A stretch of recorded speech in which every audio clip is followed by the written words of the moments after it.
Hi, I'm Tony Ramirez, and I've been a parishioner at St. Anne's for 7 years. Last week we talked about marriage, and we focused on how a marriage lasts forever.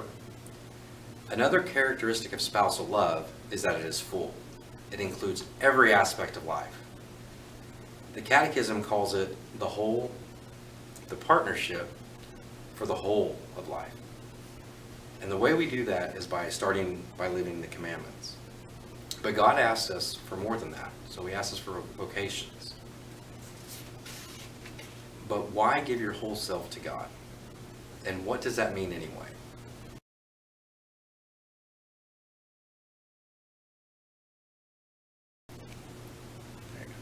At one point in my life, I was a very materialistic and money-driven person.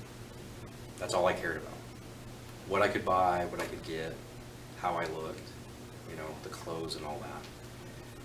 But as I did that, I drove a wedge between me and God.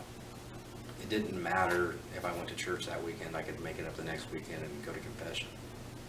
But all those possessions just made me sad, and it still left me feeling empty. So as I let God back into my life and let Him take control of things, I realized all those possessions and the money, they didn't matter. They didn't bring me happiness. If anything, they made me more miserable. So as I put God first, I realized that my faith was the greatest thing I could have. As I put my faith in God, I realized that He would take care of the rest, and I didn't need all those silly things. So I kind of understand the saying, it's harder for a rich man to enter the kingdom of heaven.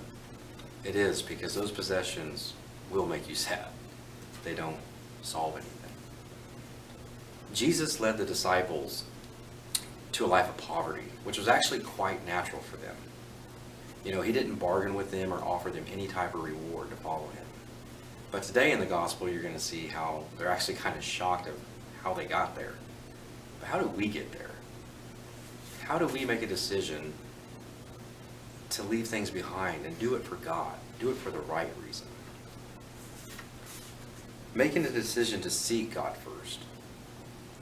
Seek first His kingdom and His righteousness, and all of these things will be yours as well. A philosopher and theologian once said, if you don't seek first the kingdom of God, you will never seek it.